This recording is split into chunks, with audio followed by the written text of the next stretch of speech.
नमस्कार, स्वागत है आपका समाचार कैरी हिंदी न्यूज चैनल में। हरियाणा में केंद्र सरकार के कृषि अध्यादेशों पर राजनीति तेज हो गई है।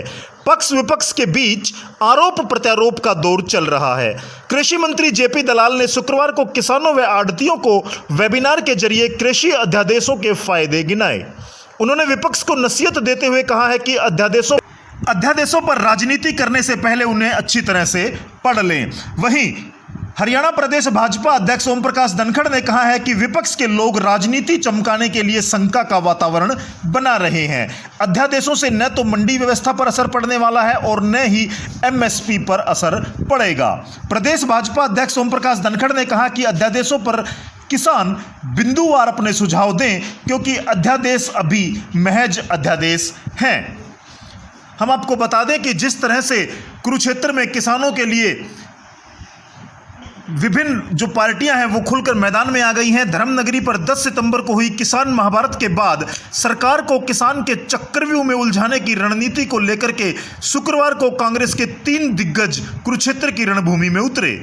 सरकार के खिलाफ मोर्चाबंदी पर उतरे कांग्रेस प्रदेशाध्यक्ष कुमारी शैलजा, नेता प्रतिपक्ष भूपेंद्र सिंह हुड्डा, राष्ट्रीय प्रवक्ता रणदीप सिंह सुरजेवाला का कुरुक्षेत्र में आवागमन चंद घंटों के बीच हुआ, लेकिन तीनों इकट्ठे नहीं दिखे।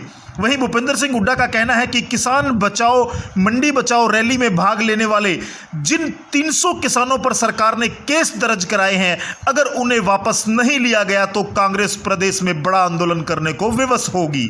सरकार एक के बाद एक किसान और जन विरोधी फैसले ले रही है।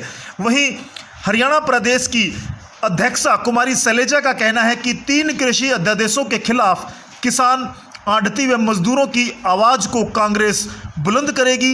कांग्रेस 21 सितंबर को प्रदेश भर में सभी जिला मुख्यालयों पर प्रदर्शन करेगी और राष्ट्रपति के नाम ज्ञापन सौंपेगी।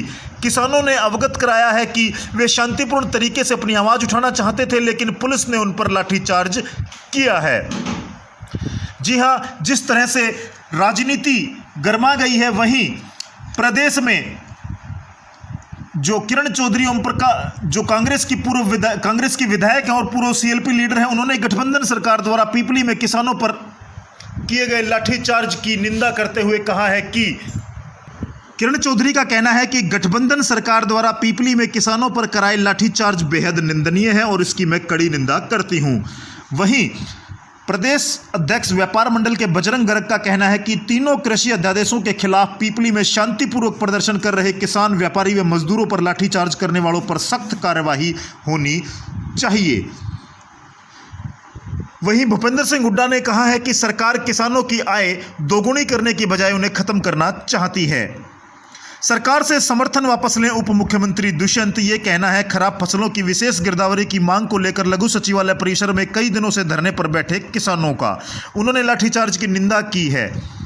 जी हम आपको बता दें कि भारतीय किसान यूनियन के अध्यक्ष गुरनाम सिंह चढ़ूनी ने कहा है कि जो 3 अध्यादेश हैं, आइए सबसे पहले आपको बता देते हैं कि ये 3 अध्यादेश क्या हैं।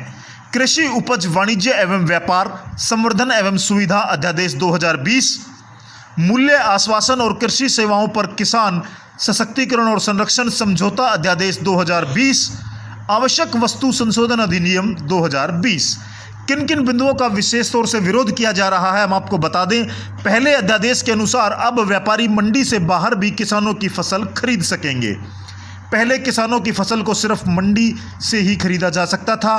केंद्र सरकार ने अब दाल, आलू, प्याज, अनाज इत्यादि वस्तुओं को आवश्यक वस्तु नियम से बाहर कर इसकी स्टॉक सीमा खत्म कर दी है।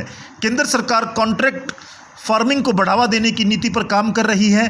न्यूनतम समर्थन मूल्य का कोई जिक्र नहीं, खरीद के पैसे व्यापारी से आने की कोई गारंटी नहीं दी। भारतीय किसान यूनियन के अध्यक्ष गुरनाम सिंह चढ़ूनी का कहना है कि स्टॉक सीमा खत्म करने से एग्रो व्यापार चंद लोगों के हाथों में रह जाएगा। बड़ी कंपनियां छोटे व्यापारियों को खत्म कर देंगी, जरूरी वस्तुओं की कालाबाजारी बढ़ेगी। यह कहना गलत है कि किसान कहीं भी फसल बेच सकेगा। 1977 से ही उन्हें यह अधिकार है। व्यापारी कहीं से भी फसल नहीं खरीद सकता था, जिसे अध्यादेश में छूट दे दी गई है। व्यापारी कहीं से भी फसल खरीदेगा तो आढ़ती मंडी में बैठकर क्या करेगा, यह कहना है गुरनाम सिंह चढ़ूनी का। व्यापारी से खरीद के पैसे आने की कोई गारंटी नहीं है। न्यूनतम समर्थन मूल्य का कोई जिक्र अध्यादेश में नहीं किया गया है। एक राष्ट्र एक बाजार से किसान पर मार पड़ेगी, दाम कम मिलेंगे, यह कहना है गुरनाम सिंह चढ़ूनी का। असल में यह जो सारा प्रकरण है, यह हरियाणा में किसानों की लड़ाई भाजपा बनाम कांग्रेस बन गई है, जिसकी नींव अगस्त में पंजाब विधानसभा के मानसून सत्र में डाली गई। पंजाब सरकार ने तीनों कृषि अध्यादेशों के खिलाफ प्रस्ताव पारित कर इन्हें लागू न करने का निर्णय लिया, जिससे हरियाणा में भी सियासत चरम पर पहुंच गई है। हरियाणा विधानसभा के एक दिवसीय मानसून सत्र में कांग्रेस इन अध्यादेशों के खिलाफ सदन में सरकार को घेरने से चूक गई थी, इसलिए उसने सदन के बजाय सड़क पर सरकार को घेरने की रणनीति बनाई। किसान पहले से ही हरियाणा में इन अध्यादेशों का विरोध कर रहे थे, जिन्हें राजनीतिक ताकत कांग्रेस के विरोध स्वरूप मिल गई।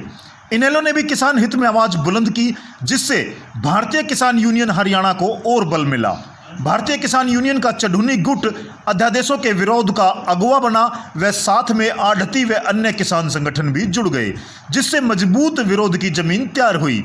कांग्रेस SYL व दादूपुर नलवी नहर के बाद वैसे भी कोई बड़ा मुद्दा सरकार को घेरने के लिए लंबे समय से ढूंढ रही थी, जो मिल गया। किसानों के साथ कांग्रेस पहले से ही स्वामीनाथन आयोग की रिपोर्ट हूबहू लागू कराने को लेकर आंदोलन करती आ रही है, चूंकि भाजपा ने सत्ता में आने से पहले रिपोर्ट को लागू करने का वायदा किया था। हरियाणा के किसान संपूर्ण कर्ज माफी की मांग कर रहे हैं।